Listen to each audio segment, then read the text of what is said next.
Good evening. My name is Dexter Bishop. I'm the president of the General Lander Civil War Roundtable. We are meeting here this evening in the Grand Hall of the Grand Army of the Republic Hall and Museum building. We are also very fortunate that we're set up to have the ability to stream out live. So we are here and there, which is a great thing to have happening. I want to wish everybody a happy Veterans Day. And on that, I would like to just introduce our speaker this evening, Kevin Tucker, close friend and an avid Civil War individual. When I say individual, he is a past department commander of the Sons of Union Veterans of the Civil War. He is presently a member of the governing body of the National Sons Union, and very active. He's also carries the title of Major in the SVR, which is the military side of the Sons of Union Veterans. And at that, I'm going to ask if you come in and take it away. Good evening. Thanks for coming, and thanks everyone at home. My name is Kevin Tucker. I'm the past department commander of the Sons of Union Veterans of the Civil War. My ancestor was Charles Elwell from Dorchester, and he fought with the 11th Massachusetts Volunteer Infantry all the way through to Chancellorsville, where he got wounded, and then spent the rest of the war home. So very proud of that, and very proud to belong to the Sons of Union Veterans of the Civil War. We are descendants of Civil War veterans, and we keep the memory of them and the Grand Army of the Republic, which was their veterans organization, alive.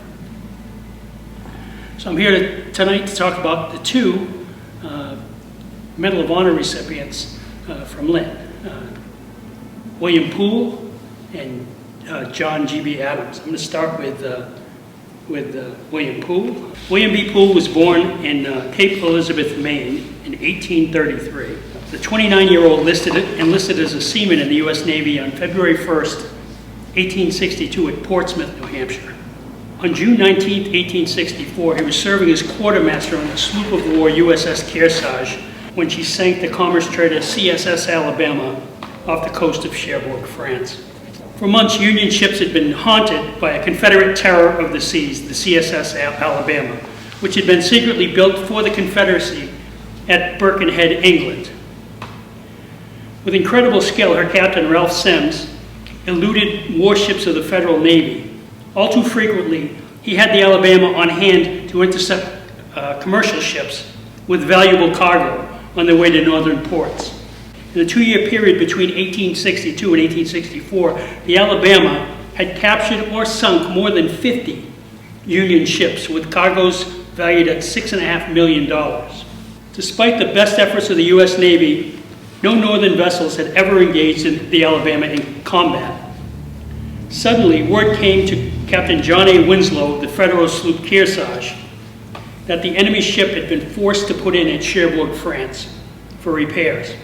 A few days after the Alabama docked, on June 14, 1864, the Kearsarge appeared off the coast of France, where she waited for the rebel vessel to make her way out to the sea.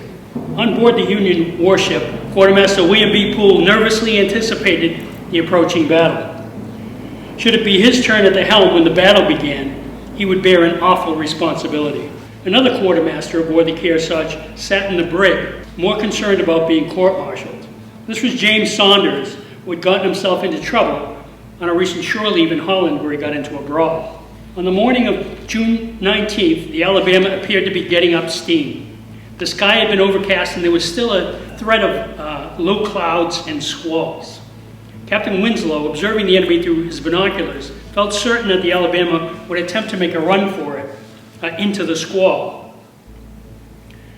He ordered the Kearsarge to be made ready. Gun crews were sent to their stations, the decks were cleared and sanded, and every able-bodied man was needed, including James Saunders, who was released from the brig to take part in the battle. At about 10 a.m., the Alabama's sails were suddenly unfurled and the dauntless Confederate ship moved rapidly out to sea. By this time, hundreds of spectators had gathered along the bluffs along the French coast. They could clearly see that the warships, as they began to circle and close in for an engagement. The threatening skies had largely cleared, but the natural haze was soon to be replaced by clouds of acrid gun smoke. It was close to 11 a.m. when the first broadsides thundered. Aboard the Kearsarge, Quartermaster Poole stood calmly at the helm, following the commander's orders and staring in a steadily tightening circle, closing the gap between the two ships. Below, the gun crews sweated in the stifling heat, bandanas tied over their foreheads. They ran their guns back from the gun ports, rammed powder charges down into the muzzles. The shells were then forced down on top of the charges. After loading, crews rolled the ponderous weapons back into place, while the gun captains inserted priming wires through the breech holes to pierce the powder bags. Next, each gun captain sighted and fired his piece by inserting a lighted swab into the breech. With a roar, the iron monsters recoiled. Though the guns were restrained by ropes, occasionally lines were known to snap, and the cannon would smash through the opposite side of the ship, killing sailors on the way. Meanwhile, enemy shot, flying splinters, and shell fragments took their grim toll. The exchange of fire between the Kearsarge and the Alabama was so rapid that the booming of cannon became one continuous roll of thunder. At times, the dense smoke completely hid the vessels from the crowds lining the shore. But Kearsarge's gun crews far outclassed the Alabama. Out of some 350 rounds fired by the Confederates, only 25 or 30 were reported to have actually struck the Union ship, whereas the well-drilled Yankee gunners pounded broadside after broadside into the battered Alabama. However, one Confederate shell, famously, landed near the Kearsarge's helm, hitting the stem post with a shuddering crash. Still, Poole and Saunders unflinchingly guided the Kearsarge in for the kill. Incredibly, that shell never exploded. The stem post with the unexploded shell lodged in it are currently on display at the United States Naval Museum in Washington, D.C. The deck of the Alabama was littered with dead and wounded, and she began to settle, her waterline shattered. After Captain Semmes had directed that a white flag be raised, he threw his sword into the water and then leapt in after it. He was later rescued by an English yacht. To the men of the Kearsarge, it was a glorious victory, since they had destroyed the scourge of Union shipping. For their cool courage and skill under heavy direct fire, 13 members of the gun crew were awarded Medals of Honor. They were Paymaster Stuart Michael Ahern, Captain of the Top John F. Blackford, Boatswain's Mate William Bond, Captain of the Foresail James Haley, Seaman James H. Lee, George H. Harrison, Charles Moore, Joaquin Pease, and George Reed. Also, Boatswain's Mate Thomas Perry, Coxswain's Charlie Reed, Quartermaster William Smith, and Captain of the Top Robert Strahan. In addition, Quartermasters William B. Poole and James Saunders were awarded the medal. The battle might easily have been lost at a crucial moment when the stem post received its direct hit, had they failed to remain steadfast. As an additional reward for his courageous conduct, Saunders' punishment was dropped. The Medal of Honor citation for William Poole reads, General Orders, War Department, General Order number 45, December 31st, 1864. Citation, the President of the United States of America, in the name of Congress, takes pleasure in presenting the Medal of Honor to Quartermaster William B. Poole, United States Navy, for extraordinary heroism in action and service as quartermaster aboard the USS Kearsarge when she destroyed the Alabama off Cherbourg, France, 19 June 1864. Stationed at the helm, Quartermaster Poole steered the ship during the engagement in a cool and most creditable manner and was highly commended by his divisional officer for gallantry under fire. William Poole was discharged from the Navy on November 13, 1864, but again felt the calling of the sea soon after. He re-enlisted in the Navy on February 15, 1865, and served as quartermaster for 3 more years, seeing service aboard the USS Ohio, USS Tahoma, USS Vermont, and finally the USS Saratoga. William Poole settled in Lynn with his wife and 3 children. He died on August 14, 1904, and is buried at Pine Grove Cemetery in Lynn, Massachusetts. Fellow Civil War Medal of Honor recipient John G.B. Adams is buried at the same cemetery.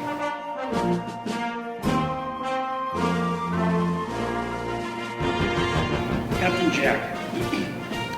John Gregory Bishop Adams was born on October 6, 1841 in Groveland, Massachusetts, in the Merrimack Valley, to Isaac and Margaret Adams. After the Confederate firing on Fort Sumter, 19-year-old Adams, his older brother, and a close friend walked 3 miles from his home in Groveland to Haverhill in order to enlist in the Hale Guards, a militia unit which was preparing to leave for war. However, finding the Hale Guards roster overfull, they had to continue on foot a further 5 miles to enlist as privates in Major Benjamin Purley Poor's 1st Rifle Battalion, an old militia unit known as Poor's Savages, which was later folded into the 19th Infantry Regiment. The battalion was unique in that it was equipped with Enfield Windsor rifles and saber bayonets, weighing about 15 pounds. These were made in Vermont, oddly enough, under a licensing agreement with the British government. Adams had great determination and leadership abilities, even at a young age. By the time the 19th Infantry departed Linfield on March 1, 1861, Adams had been promoted to a corporal in Company A. The 19th Massachusetts Infantry joined a brigade under the command of General Frederick W. Lander at Poolesville, Maryland, where Adams fought at the Battle of Ball's Bluff. The 19th Infantry then went on to fight in the Peninsula Campaign and at the Battle of Antietam. At Ball's Bluff, Adams saw his first dead soldier on the battlefield. A prominent U.S. Senator in uniform, Colonel Edward Baker, a close friend of President Lincoln. He's the only sitting U.S. Senator ever killed in battle. Shortly after the battle, the 19th Massachusetts Infantry returned and settled into winter camp, where Johnny Adams was promoted to 1st Sergeant. During the 7 days fighting on the peninsula, he was conspicuous for his bravery at Fair Oaks, the Peach Orchard, Glendale, and Malvern Hill. At its close, his gallantry had won for him a 2nd Lieutenant's commission. The 19th Massachusetts fought at Fairfax Courthouse, Flint Hill, and Antietam. At Antietam, Ames's older brother was wounded, and another close friend, whom Adams had enlisted with, was killed. Lieutenant Adams had the unenviable task of writing the letter home, informing his friend's mother of his death. While serving as 2nd Lieutenant in Company I, he was one of 18 Union soldiers who received the Medal of Honor for valor at the Battle of Fredericksburg. Adams recovered the regimental and national colors as a corporal and a lieutenant carrying them fell mortally wounded. With a flag in each hand, he advanced and the regiment was reformed on. He was one of 7 soldiers from the 19th Regiment who received the Medal of Honor during the war. Following Fredericksburg, Adams fought at the Battle of Chancellorsville and then the Battle of Gettysburg, where he was severely wounded on July 2nd, 1863, while coming to the aid of General Dan Sickles' 3rd Corps, which had been poorly positioned and was being flanked by the enemy. In this battle, Adams was the ranking 1st Lieutenant in his regiment and had command of Company I. As he was unfurling the company colors, he was shot in 3 places and went down unable to move. He was carried from the field bleeding profusely. The surgeons told his regiment that the wounds were mortal. As the battle raged around him, he was eventually moved away from the action to another hospital and left there among the wounded and dying men. When a surgeon finally had the chance to examine him, he told Adams that his wounds were very bad. In fact, of the 15 men in his company, only 6 had survived the Battle of Gettysburg. Adams was left for 6 days with little attendance from surgeons. Only his own men, whenever they could slip away, came and tended to him. His wounds were not dressed properly, and maggots were crawling into them. Finally, ladies from Gettysburg, volunteering as nurses after the battle, started caring for Adams. He survived another 2 days in the field before finally being shipped to a hospital in Baltimore. From there, he was able to make it back home to Massachusetts. But 5 months later, Adams rejoined the 19th, although against doctors' recommendations, as his wounds had not fully healed. After Gettysburg, he was promoted to captain. His convalescence was relatively brief, and he was able to return and fight at the Battle of the Wilderness, Battle of Spotsylvania Courthouse, and the Battle of Cold Harbor. During the Battle of Cold Harbor, Adams and his entire regiment were captured near Mechanicsville, Virginia on June 22, 1864. Adams was held at Libby Prison in Richmond, Virginia. He was later moved to Macon, Georgia, and Charleston, South Carolina, where he and other officers were placed on Morris Island in an attempt to stop naval bombardment by the Union. Adams suffered greatly as a prisoner of war in the Confederacy, getting little food, little shelter, and forced to wear ragged clothing infested with fleas and vermin.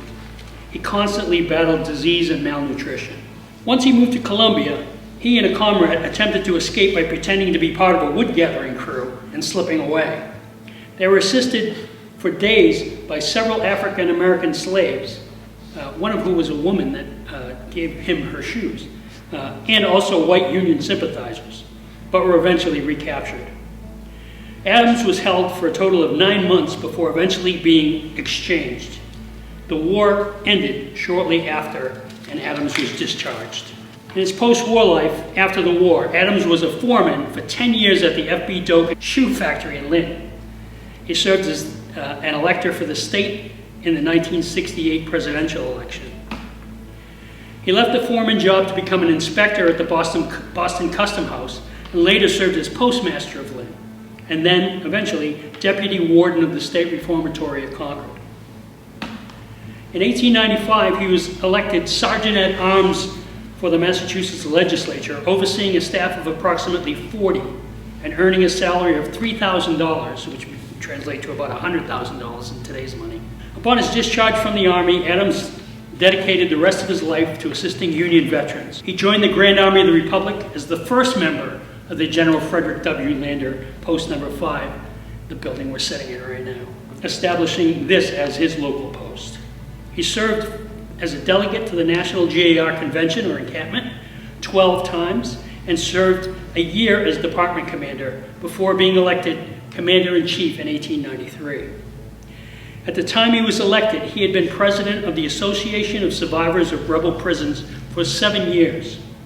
He was also a member of the Massachusetts Commandery of the Military Order of the Loyal Legion of the United States, otherwise known as MOLLUS. Adams was one of the founders and trustees of the Soldiers' Homes of Massachusetts. These Grand Army of the Republic members lobbied the state legislature, raised funds, and purchased the Highland Park Hotel at Powderhorn Hill in Chelsea as the site of the hospital. It was opened on July 25th, 1882, when its first 6 residents were admitted. By the end of the first year, it was home to 248.